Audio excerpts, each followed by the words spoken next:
databases. So Agile, this came out of sort of some of the limitations of that really structured, rigid approach. So the problem with the waterfall approach, the big one, is it didn't really respond well to changes. So when either we started implementing or testing things and realized that we had designed something poorly, but more importantly, a lot of these projects are big and they took a long time, and before the project could ever be completed, the requirements would change. Customers would suddenly have a new business need or something they didn't really think about back here. And this process didn't really allow for this very well. Right? And many projects got bogged down. Developers would be fighting with their clients over whether changes were in scope or out of scope. So the idea of Agile was to say, rather than plan and be locked into a plan that might take us 6 months, a year, 2 years to actually finish building, we're going to build in increments instead. We're going to build pieces, shippable pieces of code, and then every couple of weeks, typically, we're going to sit down with the client and we're going to show them that, and we're going to hopefully have that piece of the code ready to be released. So we're building it incrementally. And this way, the customer can constantly be giving us feedback and it can evolve as we go. So this way, we're not locked in to decisions that were maybe planned long ago. And also we need some ability to respond to changes in requirements. So it means often the cost is a little less certain in this case, but we're giving the customer the ability to evolve things as we go. So NoSQL plays well with this methodology because the idea here is rather than planning the whole thing first and then simply building to the plan, we're kind of planning and building concurrently and revisiting and revising as we go. So having a NoSQL schemaless database will allow us to adapt to either things we didn't think about or to new requirements from the customer as we go along. We're not locked in that we've got these rigid tables, table definitions, and all our relationships set, and then suddenly we realize we need to make a change.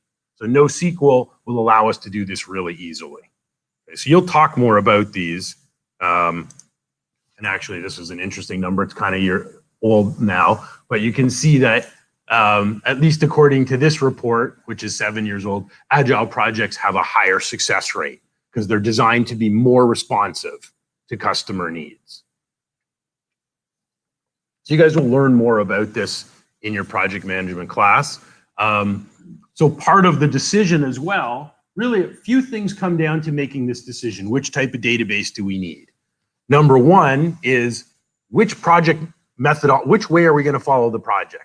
Are we going to plan it all out, have the customer sign off and then say, okay, leave us alone and we'll show you like a demo in 6 months and we'll build exactly what we've agreed to? Or are we doing a more iterative approach where we're constantly updating and revising? So that's one, is how are we running the project? Second question is, how complex is the data? So NoSQL isn't great for applications that are super complicated. I wouldn't build Amazon.com on a NoSQL database. There's just too much data, it's too complex. So something simple, something like a skip the dishes ordering app, right? Where we basically have restaurants, dishes, customers, and orders. And we also need it to be really fast, and the idea is we're gonna have lots of data, right? Potentially we've got thousands and thousands of new documents coming in all the time. Okay, so speed, performance, scalability is an issue, but it's not overly complex.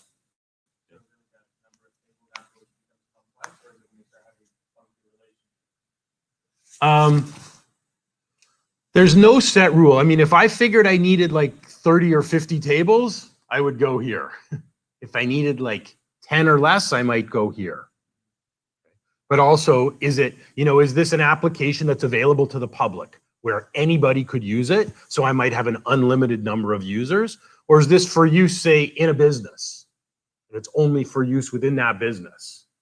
So scalability is less of an issue, perhaps.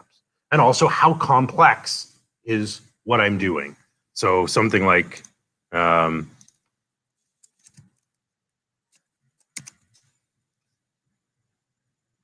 something like this, just to show you. Where data is complicated, where there's complex reporting, I can maybe show you what one of these looks like.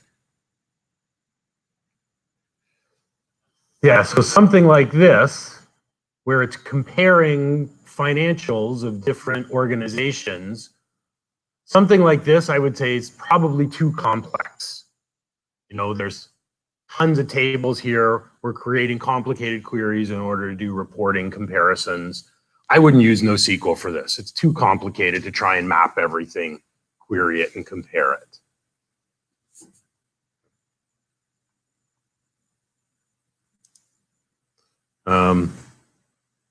Okay, so now one other link I'm just going to show you guys. Don't worry, it's not a video. So one other issue, actually, I'll come back to this, has to do with relationships.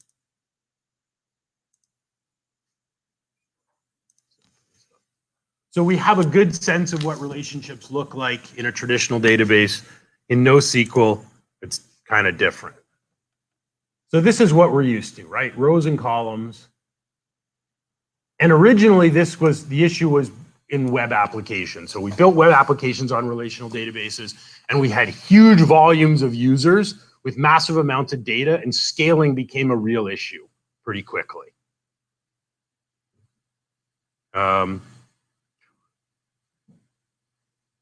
So flexibility is definitely an issue.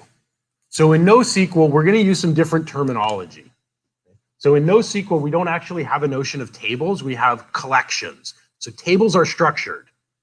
You know, a customer's table looks like this: first name string, last name string. Collections are kind of, as Ken said, think of it more as just a file. It's just kind of like an empty container where we can throw whatever we want in. And if tables have rows, in collections, we just have documents. So when we use this, you hear the term document, it's really analogous to a record or a row in a relational table. Okay. But we also have this ability, which sometimes we want to use and sometimes we don't. We'll talk about this a bit more. We can actually nest documents inside of another document. So if we have a student document, in a relational database like Blackboard, we'd have a students table and a grades table, right? The grade, and every grade would be related to a student. There'd be a foreign key. We could do this in a NoSQL database, or we could just have a student document, and John's student document actually holds all of his grades right in that document. So that's where the speed comes in. In Blackboard, for John to look up all his grades, it's got to go to the student table and do a join to the grade table and pull up everything. And there's overhead, there's a cost for doing that. Whereas in a NoSQL database, all we need to do is get John's document, it's got everything right in it. So it's going to come much faster when we do that. Yes, it's one document with nested data. So it might look something like this. So let's say this is a restaurant's document. So our restaurant has an address and a location, but then in here it has individual grades. So here are the nested grade documents.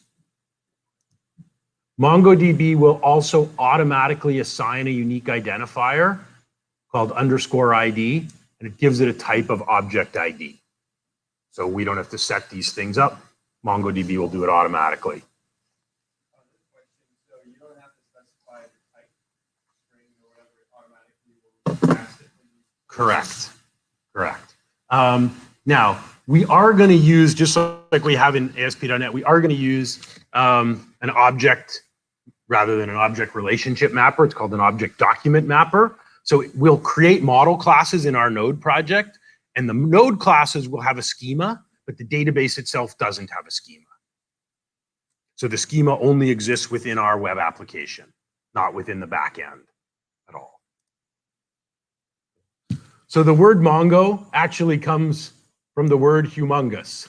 They took the word Mongo out of the middle. That's where the name comes from, because the idea was the database is going to be big, not in terms of structure, but big in terms of storage size and data.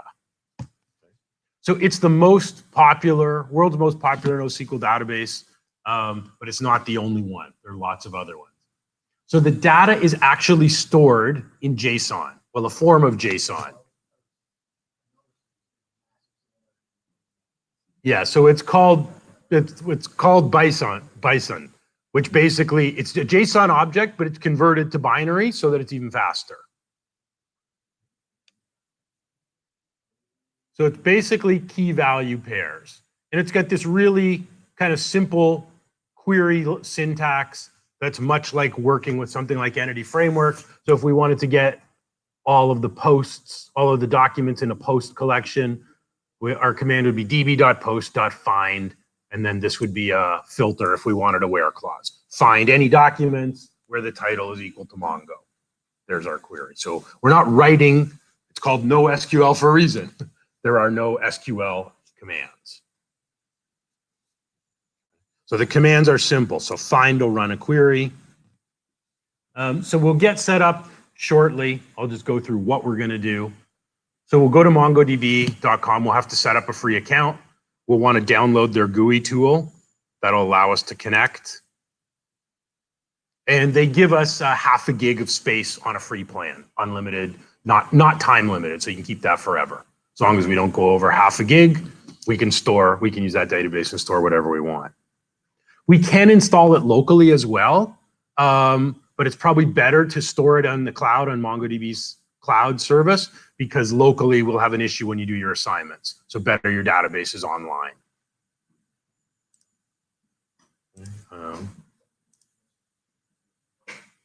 So for example, so here you can see the schemaless nature. So if I wanted to insert a couple of documents, I could run an insert command, and then I just pass in a JSON object with key value pairs.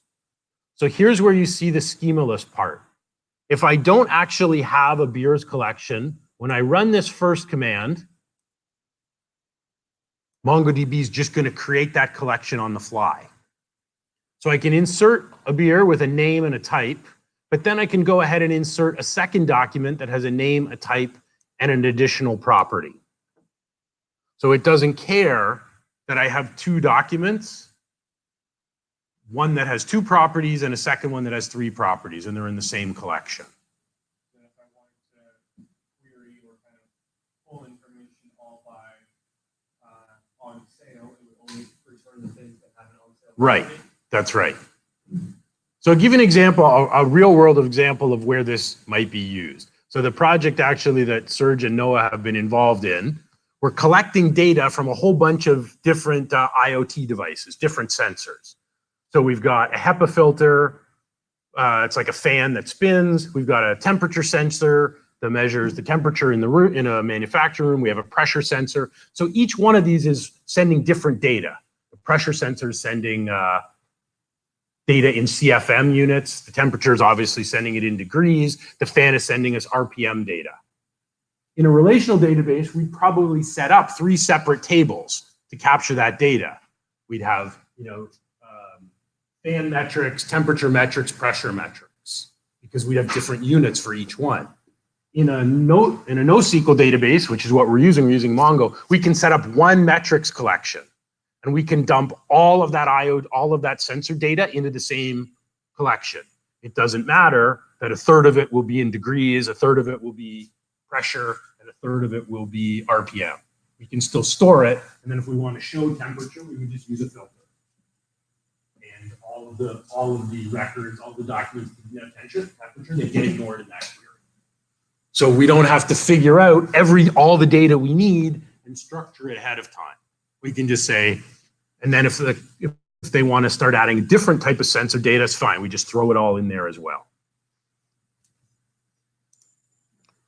So update is fairly simple. We just call update. What are we updating? And then we can set a new value.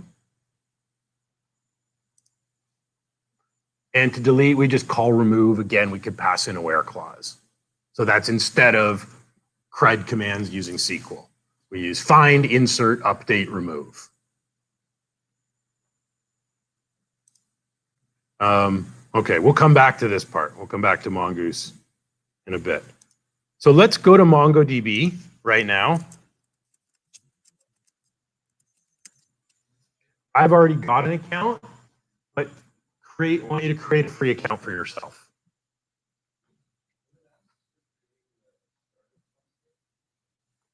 I'll get there. I'll do it.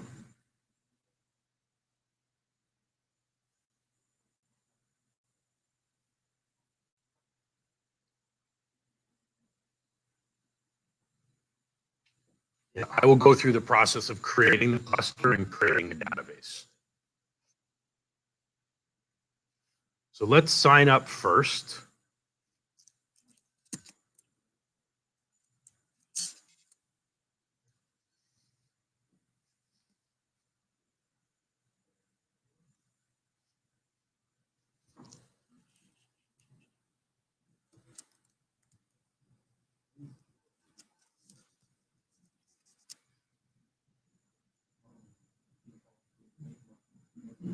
Yes, it will. So I'll show you.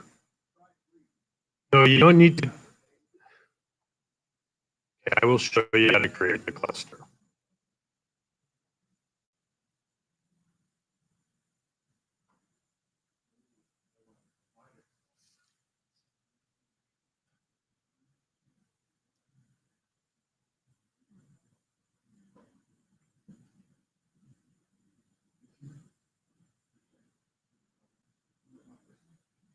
So you're eligible to create one cluster on the free tier. You can't create multiple.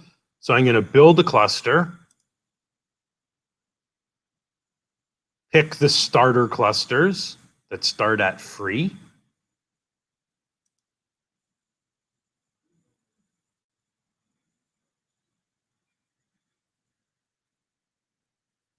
So you can use any provider, so they have services on all of these.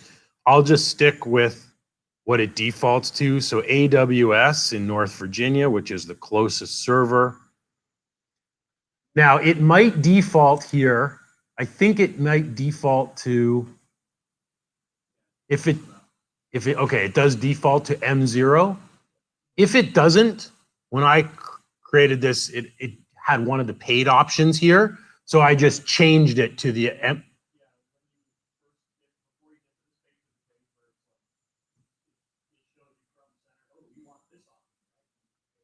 Yeah.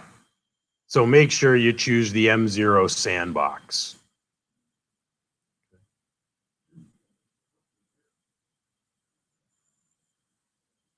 And then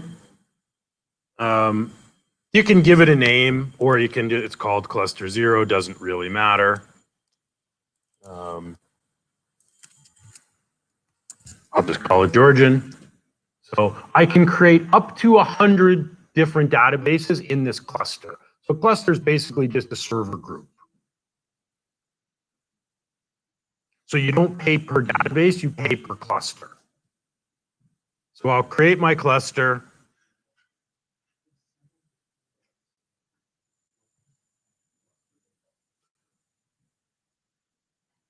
It says 7 to 10 minutes. Don't worry, it doesn't take that long.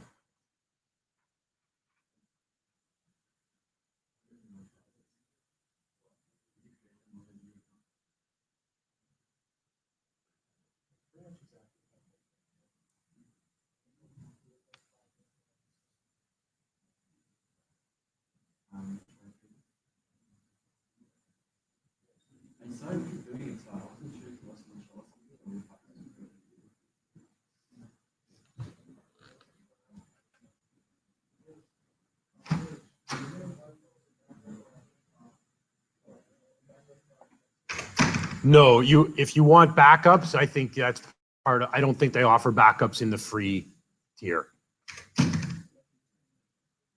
Yeah, so just create the base cluster. You won't have backups for it.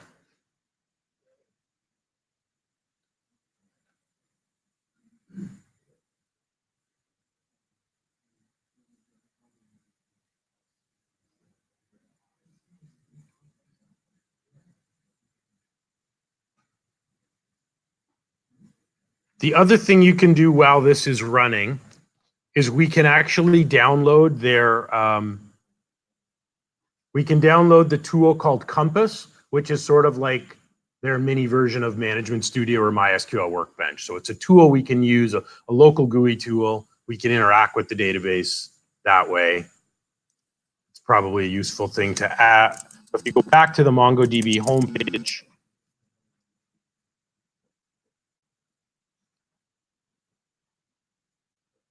which loads rather slowly.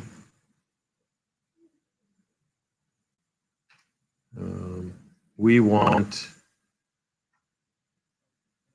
under products and software, we should download and install the MongoDB Compass. So this is a GUI tool that allows us to interact with any MongoDB. So just follow the menu. My mouse is over the product you want in green. So go to the products menu, software, MongoDB Compass. If you want to run it locally, you can install the server. I said it's simple enough to just run our databases in the cloud. It's not like Azure where it will eat up our credits and lock us out.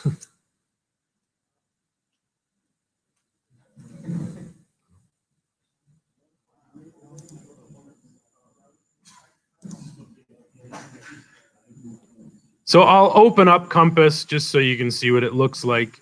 It's pretty stripped down.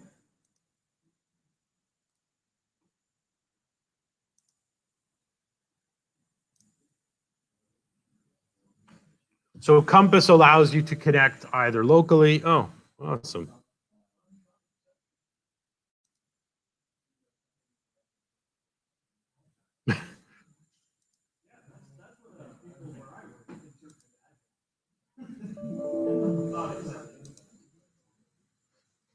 Awesome. Well, it opened yesterday. All right. Well, maybe we don't need it. Okay. So is your cluster created? Mine is created now. I've said I've got a little green online icon.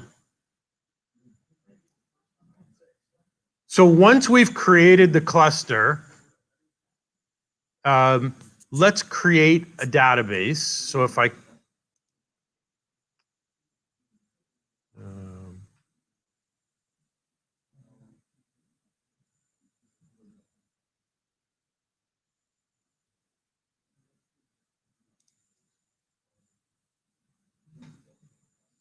whoops, sorry, hang on.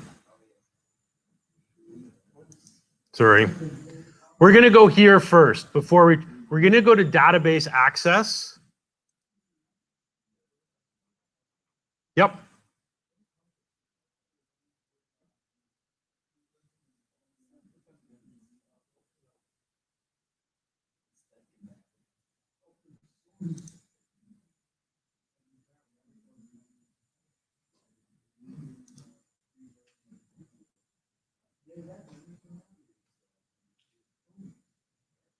It says here, interact with full CRUD functionality.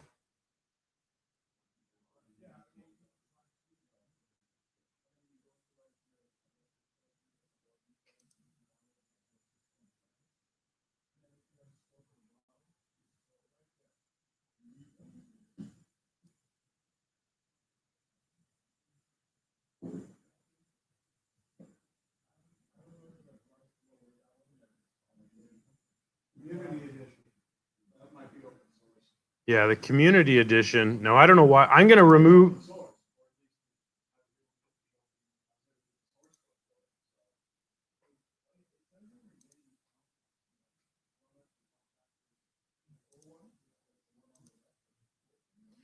It may be, you know what? You may have to choose the community edition rather than this one. Oh, see, there's 4 versions. So there's the read-only. So I think as long as you don't pick the read-only, I think I'm going to pick this one. And I'm going to reinstall it because mine is. Yeah, I'll reinstall Compass.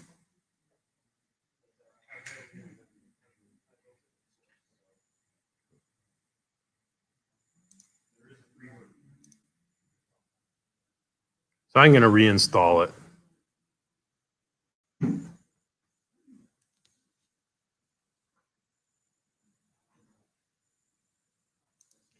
So one other thing we want to do once our cluster is being created, has been created, and that is in the cloud portal, I want you to click under Security and Database Access.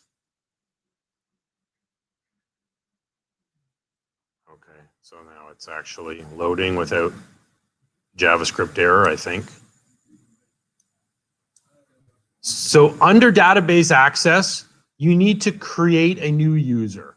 So this is going to be the credential you add in your Node application code that can connect to your database. So click on Add a New User, create a username and password. And as I always suggest, please store those user credentials in a file backed up somewhere in the cloud so that you always have access to that credential. So I've already created a user here called GCR Freeman. So you just put in a username and password.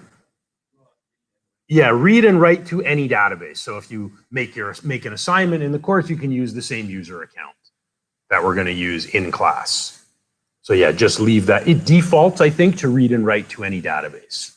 But you can restrict it to a particular database. You can make that user read only, up to you.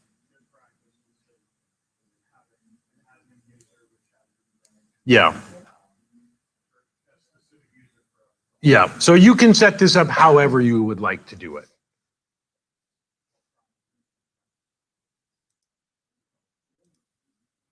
So this is what Compass looks like. So we're very lightweight, right? If we want to connect, we just put in the host. The default MongoDB port is 27017. And then if we change authentication to username, password, gives us a box. What database are we connecting to? And you can save this connection like you could in MySQL Workbench or like you can in SSMS. So it looks something like this. I'll connect to one. Oh, it didn't say my password.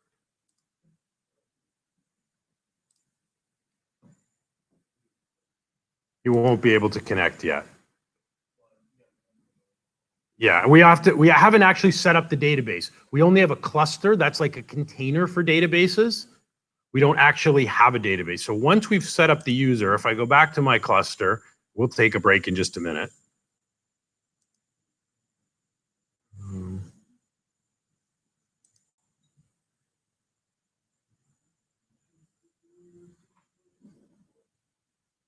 Okay, so when I click on collections, notice it says databases 0, collections 0. So we can either have MongoDB give us a bunch of sample data. So again, I just went here. So under clusters, I clicked on collections. Is this green? Try your collections button. It should.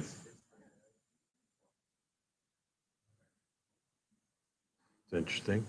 Can anybody get to this screen? You can click your collections. It says 0 databases, 0 collections. Okay, let's click add my own data. Add my own data. So let's create a database name. We'll call the database tasks because that's what we're going to build as a little task manager. And we'll create. Actually, I won't create the task. Sure, we'll create a tasks collection.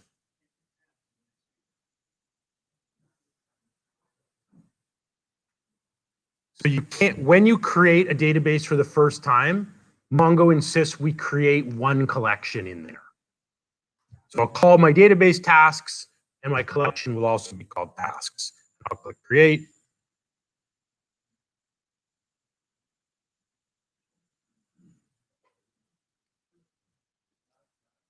So now we've got an empty collection called tasks. So if I want, I could actually insert some test data here. So it just brings up a little JSON editor. It automatically generates an ID. So I can actually just use their GUI tool. So I'll give it a name.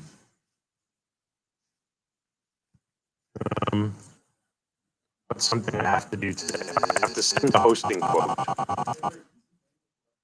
I named both of them tasks. So the database is called tasks, and the primary collection in there is also going to be called tasks. So I'm putting in a name and a value. And then if I just click the, maybe the plus sign, add a field after name, what do I want to call this field? So we'll have a name, we'll have a complete field, which I'll set to false. Oops.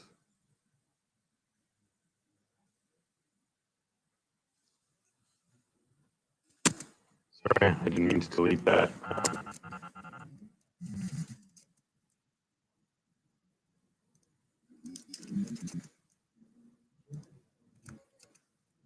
And I'll maybe also set a priority field, which will be a number. We'll maybe rank things on a priority scale from 1 to 5.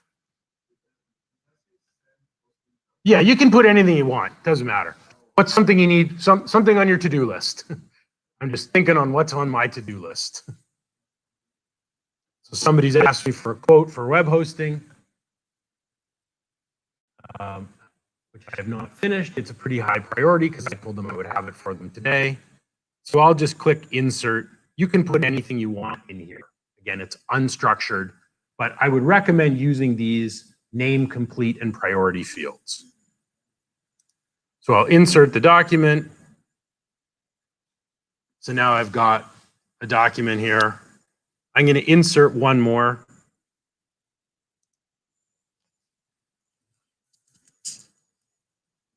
So my name will be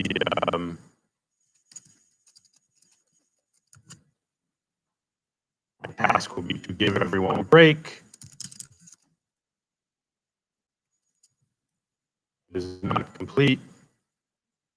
And the priority.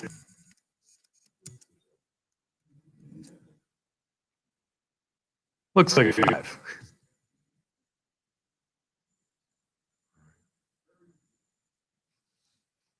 So we can work with this here, or if we connect via Compass, we get largely the same interface. So I'll just show you how to connect through Compass if you want to use Compass, and then we will take that high priority break. Okay.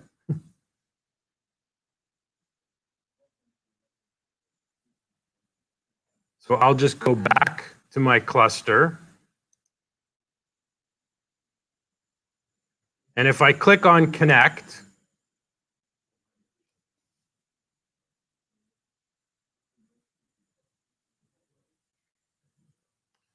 so I'm going to choose this option. So I just click the connect button in my main cluster window.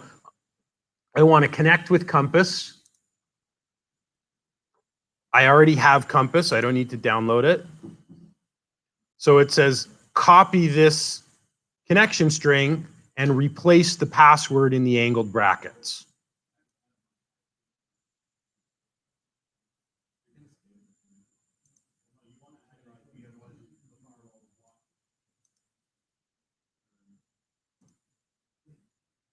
Where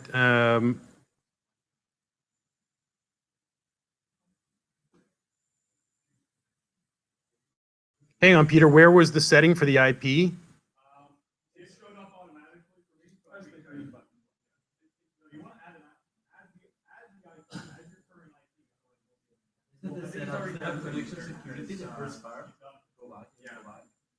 IP. I've already set up my connection security to allow my IP in. So you may have to allow your IP. So I'm going to copy the connection string and then I will replace the password. So, oh, that's kind of neat. Compass detected a MongoDB connection string. Do you want to use it? Yes. Okay, so username and password.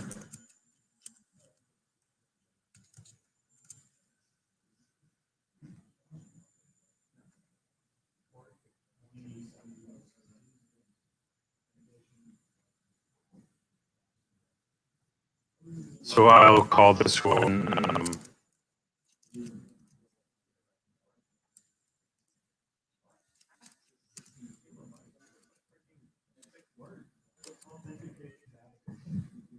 It's the name of the database that stores the user account. So that defaults to admin, I believe. So I'm going to create it as a favorite. We'll actually try to connect first.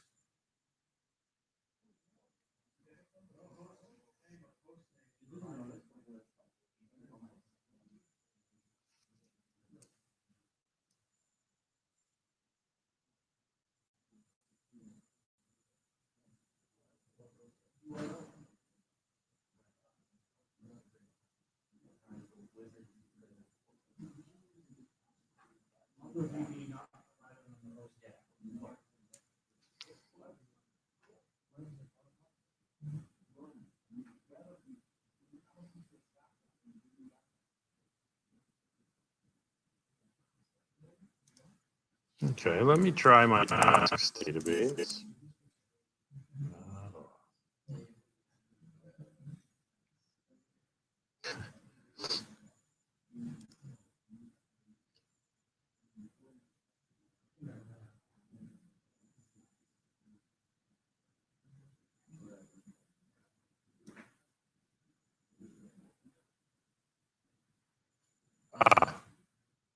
This is trying to connect to a database called admin in my connection.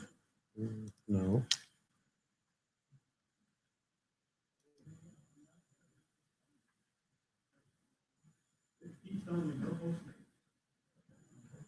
All right.